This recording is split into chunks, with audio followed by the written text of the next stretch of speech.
Previously on CleanTalk, we looked at how Bristol is applying social justice to their energy transition in a really effective way with James Sterling. And today we've come over to the Netherlands to learn about what it looks like for a socially just energy transition in this region. And I'm joined by Charissa, who's going to be talking about her PhD research and all that she's learned through getting to the heart of problems in social justice. Charissa, thank you so much for joining me. Thank you for having me. We always like to start with a bit about our guest's background. What was your childhood like? Well, I grew up in a diaspora community here in the Netherlands, and I was always surrounded by politics because of many historical reasons. So I guess that's also one of the natural developments that I ended up in political science. I didn't necessarily have a particular interest in sustainability or in justice, but I did have a profound interest in reading and learning about the world and why things are the way they are and why they are not any different. So I guess that interest matured throughout the years, of course. And in high school, I was pretty much, I guess, just like any other high schooler trying to survive and just getting good grades in general. Yeah. So yeah, not really that much interested in justice at the time, and also not sustainability. Okay. When did this interest emerge, when it did? I guess this interest in justice really emerged during my bachelor's. And then sustainability actually came into the picture when I started working on my PhD. We've got a variety of listeners, some of which are academic, some of which are industry, some with a bit of an overlap. Can you unpack what it looks like to study for a PhD? PhD is a multi-year trajectory where one does independent research guided by supervisors. And every PhD trajectory is different. So mine, for example, is embedded in a context that I work with multi-stakeholders, but also with practice partners. So I not only study and critique them for the sake of critiquing, but I also exchange my preliminary findings with them so that we can actually optimize or change policy issues or elements in the policy process or in the feedback loops in real time. And I guess in general, a PhD is what most people think it is. It is reading, it is, analyzing, but it's also presenting, in my case, presenting my findings to the practice partners that I'm working with and that I'm also studying, and also going to conferences and those kind of events. Fantastic. Political science. Tell us more about what that means. Political science is a broad field, a broad discipline, but at its core, it's concerned with political institutions, with governments, and also political behavior. Political scientists in general are concerned with studying complex societal challenges. Think of AI, but also energy transitions, but also voting preferences, voting behaviors, ideologies even. It's a very broad discipline. And I guess in my case, it really has to do with how do actors in our society, how do they make decisions about the energy transition? How are decisions being made in terms of redistributing resources, power, time, money, and also studying the meanings that come with these kind of decisions and with these kind of processes. What does your day-to-day look like in PhD research and everything that entails? Day-to-day looks very different depending on the stage, but the last 2 years I was busy with going into the field, we call it. So joining professionals in their day-to-day activities, joining to home visits, talking to different actors, talking to residents, joining workshops, and also joining even information sessions that were held in the evening times. Right. So starting at 8 p.m. and then finishing late at night. But then it also involves a part teaching, part presenting, and obviously again the writing and analyzing the data. Yeah. And your research area is in retrofit, so there's a lot of overlap with your work between residents, the average Joe in his house and professional energy stakeholders and the relationship those two groups have together. Yeah. Can you tell us more about that? So I focus on emerging justice claims that can occur during a retrofit process. And I look at how professionals, but also residents, what they do when these claims actually emerge. How do professionals respond to those claims? What do residents think of that response? How does this negotiation process look? So I'm studying how the outcome then looks like, but also the process to that particular outcome. Okay. One of the challenges that you're trying to tackle in this is the fact that when you've got a given professional group looking to solve a problem in their line of work, it can become quite monomaniacal, quite singular in the way they address it. And as we know, with a lot of big issues like energy that cover so many areas of the economy and social livelihood, you can't just isolate an individual area in order to solve a problem holistically. No, indeed, this is absolutely correct. And I think this is also one of the biggest challenges that I at least see in my research. And it's not necessarily that professionals intend to do this, right? To intentionally silo these kind of issues. And that is where I guess where most of the opportunities lie to create more pathways, I guess, across institutions, across roles, to also be able to not only identify these emergent issues, because that is one thing, right? And then acknowledge them. And then also the most challenging part is to actually create meaningful solutions for these complex intersectional challenges. Yeah. And so when we're talking about the challenges themselves, can you give us some examples of what we're talking about? For example, think of energy poverty. Energy poverty is a multidimensional challenge. Oftentimes, what you hear in like the broader discourse, energy poverty mostly has to do with high energy bills. Yes, that is in fact true, but energy poverty also comes from different conditions, such as one's socioeconomic condition. Think of indoor practices, think of the physical conditions of a home, of a building.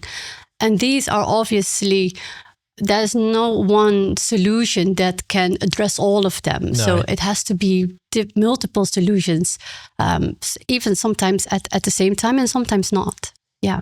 And so at the moment, the groups that are tackling these problems in their siloed approach, can you give us a few examples of these from maybe retrofit surveyors to any other stakeholder groups? Yeah, I guess in one of my case studies, what I've seen is that in the planning phase, there's a lot of good things that are happening.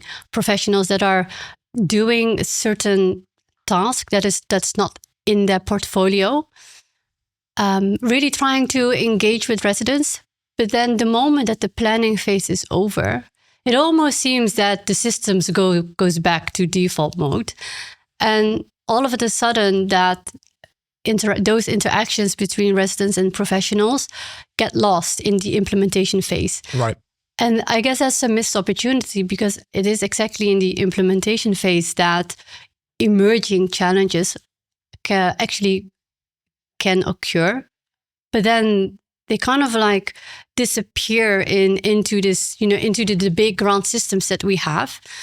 And then these kind of issues kind of become administratively homeless. So there's no one that's really following up. No one's really, professionals can see these kind of challenges, but no one knows what to do with them.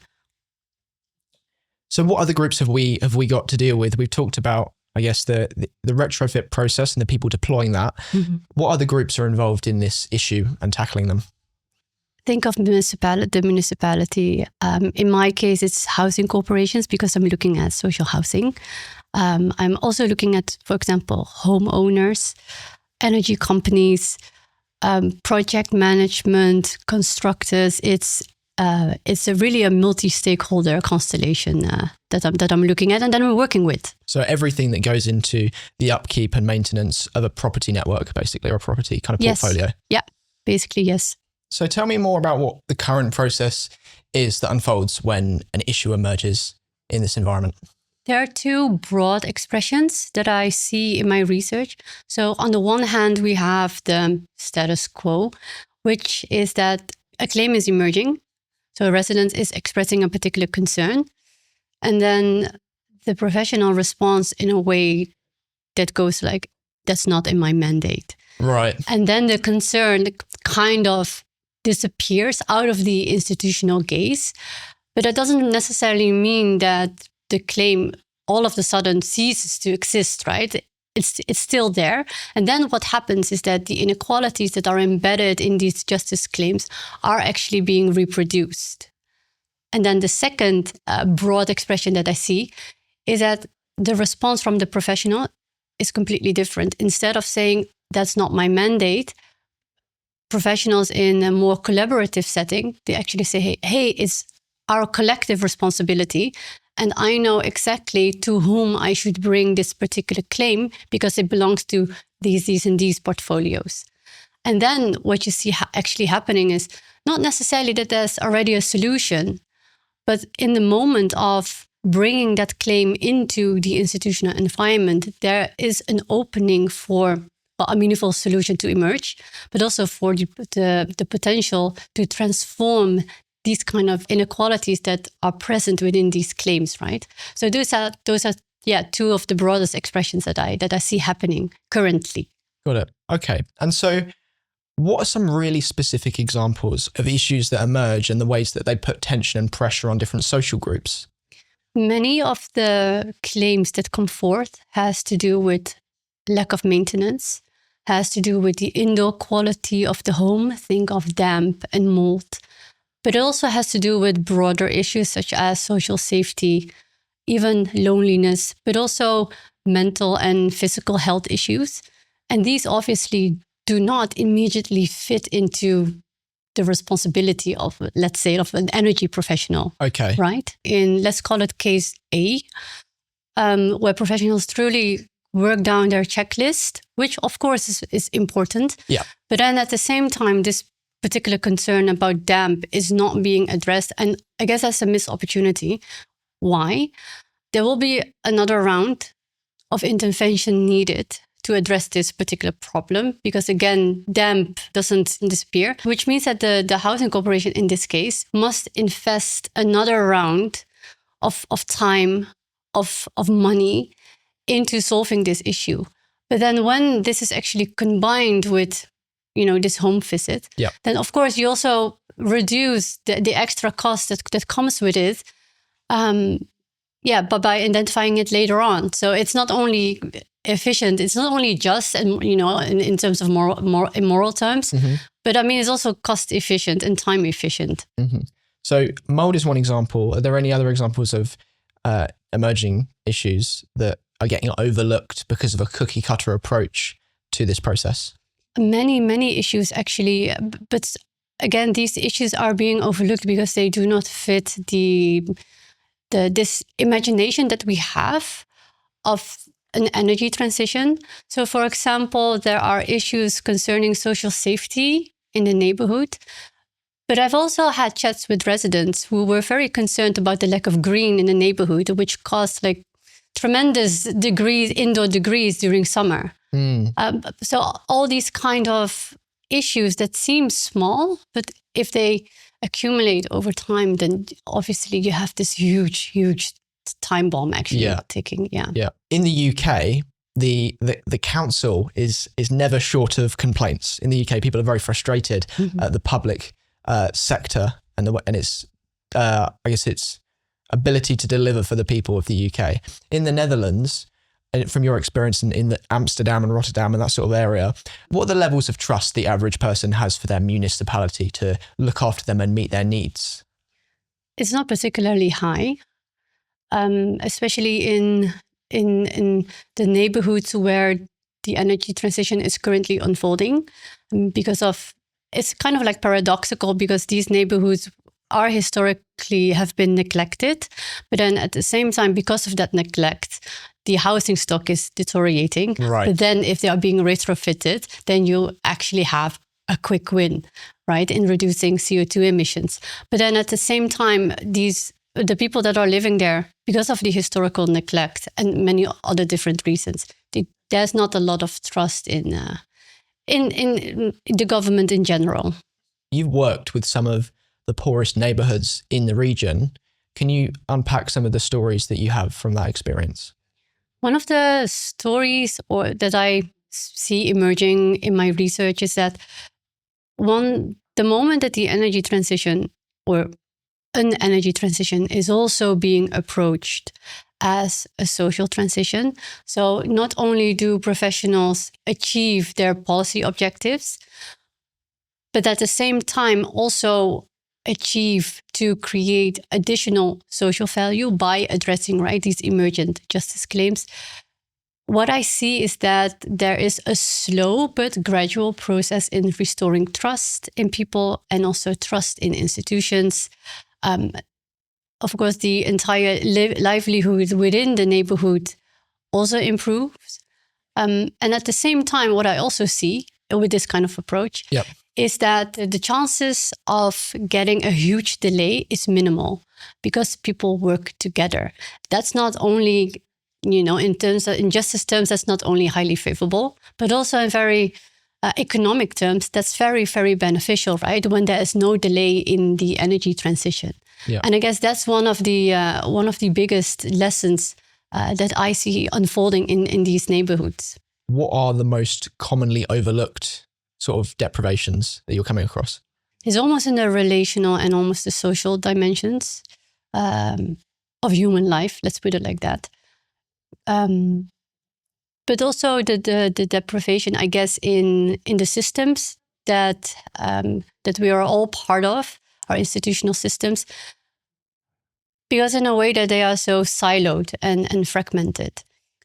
But that works not necessarily always in good favor for the transition. So also within our governance approach and our institutional systems, there is I see these forms of deprivation also emerging. So it's not only in the lives of citizens like you and me in general, but it's also in the very institutions that are also part of our society. Yeah. With all these different stakeholder groups, you've got so many different kinds of professionals, all we'd hope trying to solve the same problem ultimately, and that's provide a successful energy transition that benefits humanity. Mm-hmm. But we've got so many different types of thinkers within these groups. We've got technical people, we've got the social scientists, we've got all these different facets that are involved in it.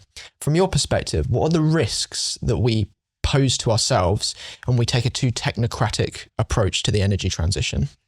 A technocratic approach to the transition can be good in terms of reaching our climate goals as fast as we can.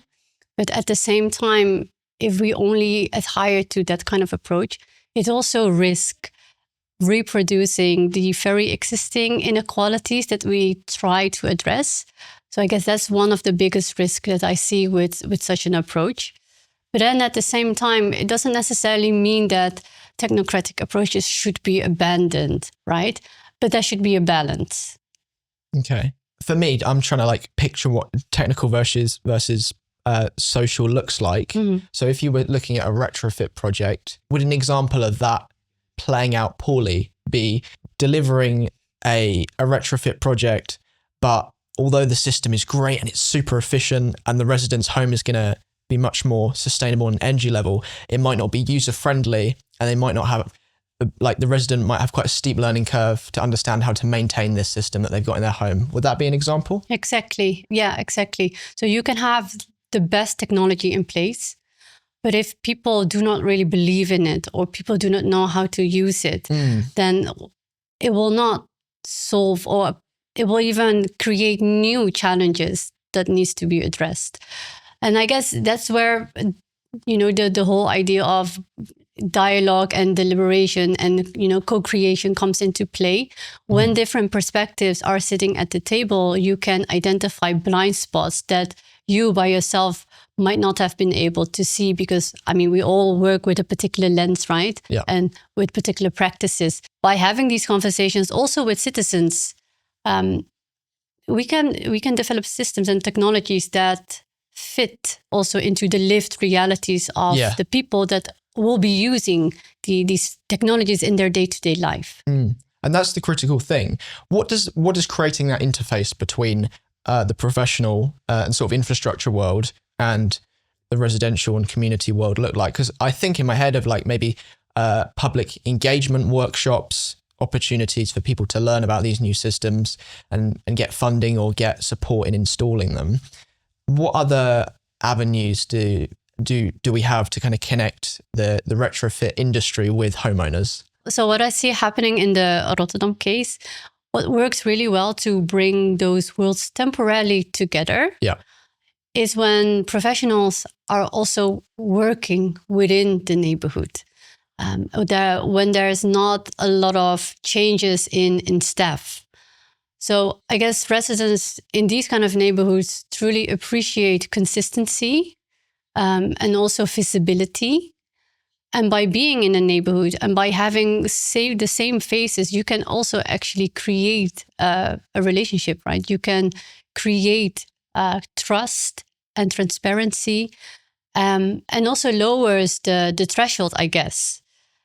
Because most of the times, the state or our institutions can feel like these very abstract entities that are somewhere over there. But then actually, when you see these professionals working in the neighborhood, then you also realize, hey, they're just, they're also human beings. They're also confined by institutional boundaries, or they also do not really always have the capacity to do everything that residents say. So it helps to foster mutual understanding, I would say.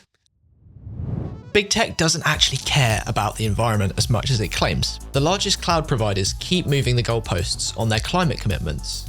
And when they do, your goalposts move too, because you inherit the emissions, costs, and contradictions of their infrastructure. Vast amount of heat generated by these data centers are simply vented into the atmosphere, wasted, while other nearby buildings continue to burn energy for heating. That's where today's sponsor, Leaf Cloud, comes into play. Instead of building large, centralized, energy-hungry data centers, Leaf Cloud deploys decentralized computing infrastructure inside of buildings that already need the heat. Think swimming pools, hospitals, care homes, and district heating networks, turning waste heat from computing into a usable local energy resource. Leaf Cloud works with local authorities, public infrastructure operators, and asset owners who are under pressure to cut emissions, control energy costs, and meet climate targets without relying on opaque claims from hyperscalers. The result is digital infrastructure that lowers carbon impact, reduces operating costs, and delivers measurable local benefit, not just offset reports. If you're responsible for energy, buildings, or public infrastructure, and you're on the hunt for a cloud provider that aligns with your climate goals rather than undermining them, head over to leaf.cloud to learn more about their solutions and reach out to their team today. So if I understand you right, saying that you want opportunities for the people that work within the municipality and the energy companies to interact with residential communities in like just everyday life, basically. Yeah, I guess, yes. I guess, and obviously not everyone should do that, but those who are standing at the front line, so who are really doing the implementation, I guess it's very beneficial when they are also very close to the communities in which the energy transition is unfolding. Yeah. That's got to be a challenge though, hasn't it? Because I guess in the larger, cleaner organizational setup, you have your community engagement officer or whatever, and then you have your technical implementation team or something like that. Mm-hmm. It strikes me as a large challenge for large scale rollout of this in a way that doesn't get kind of just fall into silos again. It is. And also what I see happening in the Rotterdam case is that it's also learning as you go. It's learning by doing. There's no way that when you express that, okay, we're going to do this together, that one will not encounter any kind of challenges. No. So I guess it's also having this mindset that, okay, we as professionals, we can also learn something from this. And we know that if a challenge emerges, we can address it together. And I mean that, yes. And on the one hand, that it requires a lot of time, that requires a lot of effort and a lot of money as well. Yeah. And here comes, I guess, also the interesting part into play. When within this cross-sectoral collaboration, there are also new pathways that can open up to foster more budget And if you have more budget, obviously you have more capacity to do things differently. So that's also one of the benefits, I would say. Yeah. Well, that element of finance leads us nicely into the relationship between the public and the private sector. How do you see the relationship between those two sectors playing poorly now, but should be playing well in the future? Like, what's your vision for a better collaborative approach between public and private sector? I think it starts with the understanding that the public and the private, we are all part of the same sum. And it also, I guess, goes into the heart of understanding that the public can learn incredibly from the private sector, that there's so much knowledge, but also the other way around. And I guess when these two sectors come together, then you're sitting on this like gold mine of knowledge. Yep. And then obviously what can happen is that the total sum becomes bigger than the individual part. So in other words, you can come up with innovative solutions that for example, the public sector might not have reached because they do not have the knowledge from the private sector, and the other way around. And I guess for these big societal challenges, such as the energy transition, it becomes increasingly important that different sectors, different stakeholders learn to work together, but also learn the position of the other, right? And I guess that's also a challenge. Yeah. Have you seen any examples of private and public sector collaboration that you think need to be replicated? Yeah, definitely. All jokes aside, but I do think that we can learn a lot from the work that is happening in the Rotterdam case. Okay. Yeah, especially in terms of cross-sectoral collaboration. What are they doing well? Learning collectively. So like I said earlier, they learn as they have been doing the transition, and also building in moments to collectively reflect. Okay. So one of the things that they have done, so the transition in that particular neighborhood constructs out of 3 phases.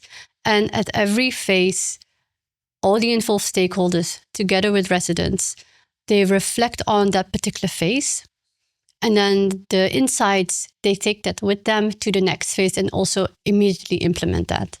So basically what you are getting are these multiple feedback loops. Right. Yeah. And I guess that is truly, something that we can all learn of. Like, how do you do actually a social energy transition in practice? Okay. Yeah. Yeah. So you've got public and private sector each doing their own analyses and research and data collection, and they're sharing that well. What is like the actual medium through which they're sharing their data? Is it an event that they're communicating? Is it like reports? How do you see it kind of getting disseminated?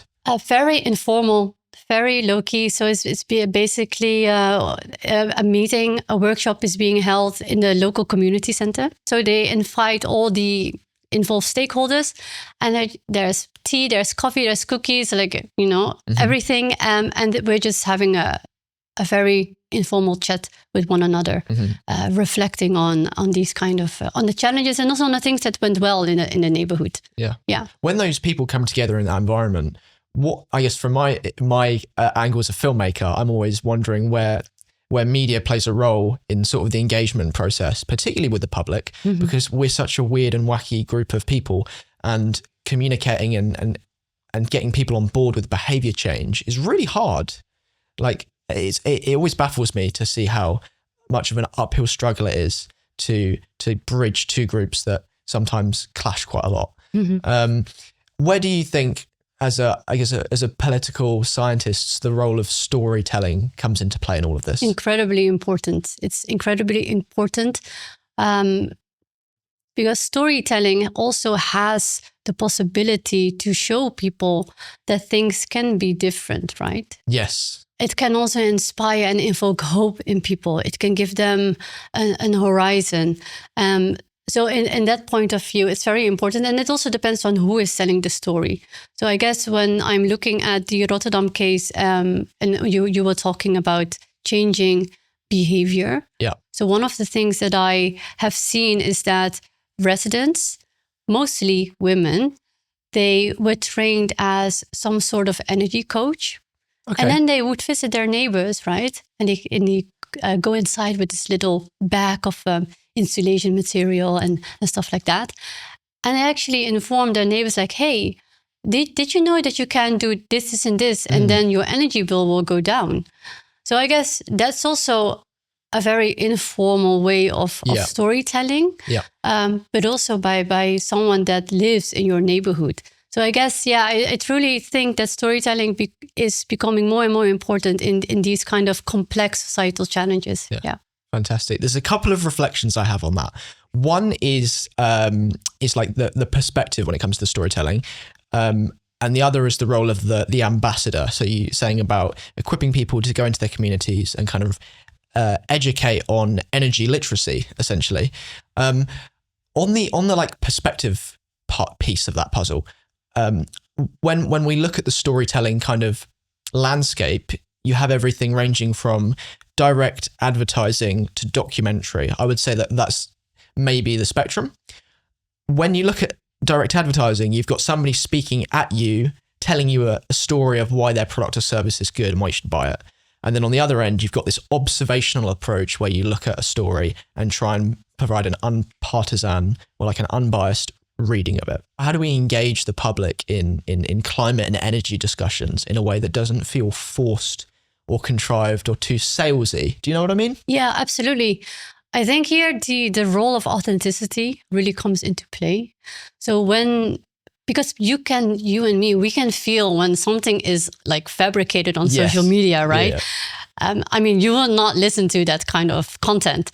So I guess when people feel that someone like you and me, someone that you can pass by on the street is telling their story on their own account, in their own words, that is by far more powerful than any big marketing campaign out there that is targeting behavioral change. Yeah. So I guess what I'm trying to say is that when people start to recognize themselves in the story of another human being, I guess that creates connection and also recognition in some kind of way, which makes people at least steer them or to think or reflect on the story. Yeah. The other piece of that puzzle was the energy literacy and brand ambassadors, or kind of ambassadors for climate. I'm intrigued on like how you tell compelling stories and like create people for people to look up to in the energy space. I think on the practical, everyday,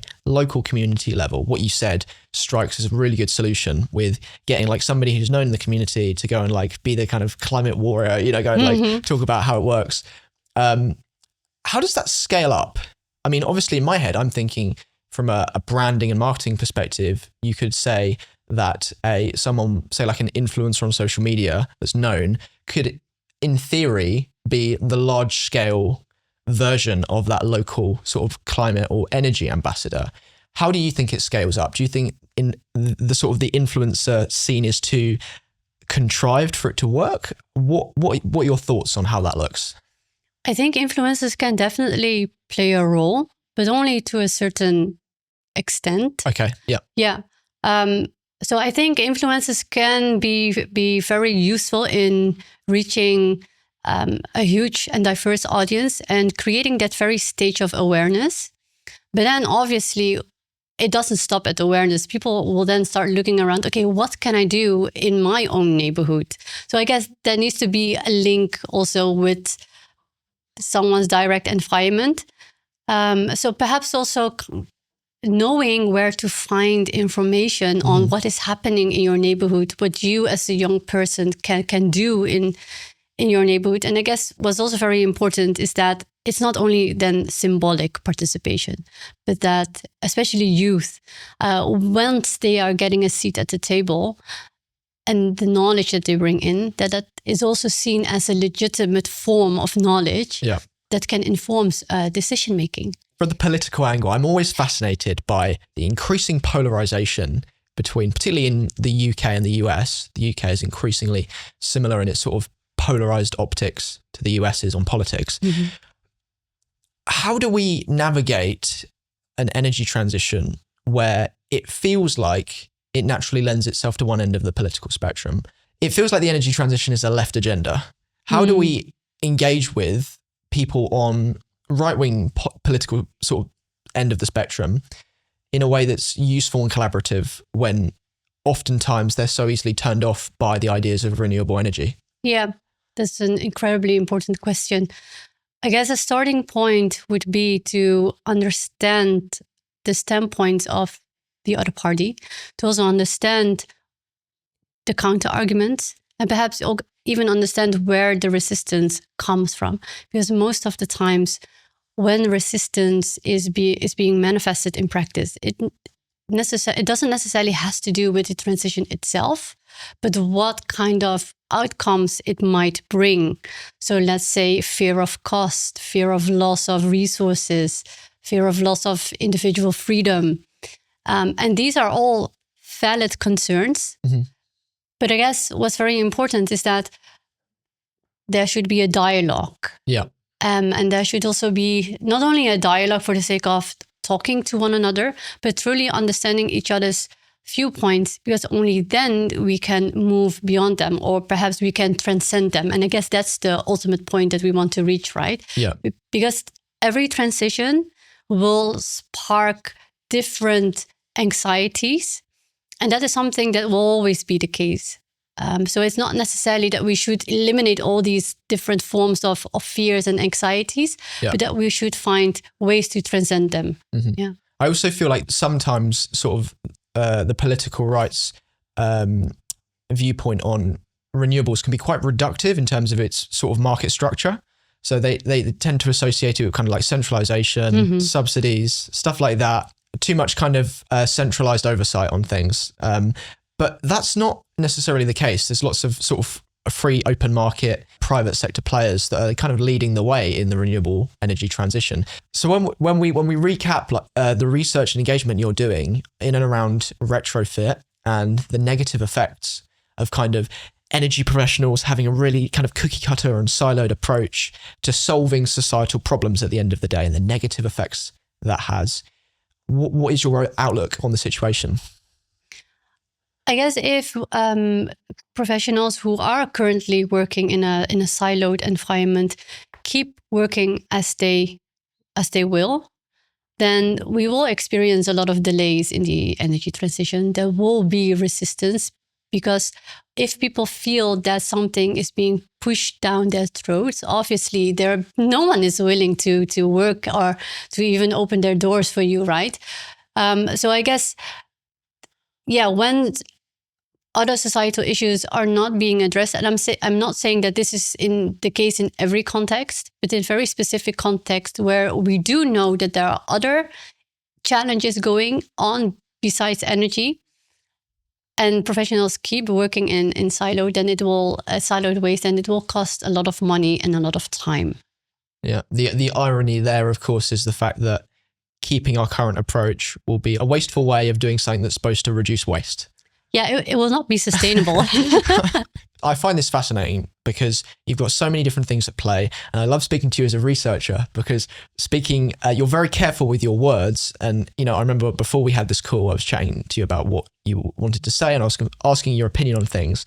And we were talking about some like political topics. You're like, oh, I don't know enough about that to make a comment. And I'm like, that's so bizarre.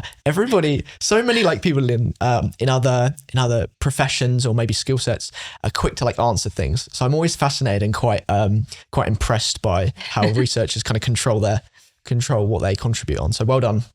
Thank you for speaking with me. We're going to wrap up with what we call Quickfire Curiosity, which is our short trivia, which I'm springing on you now. Oh, wow. Okay.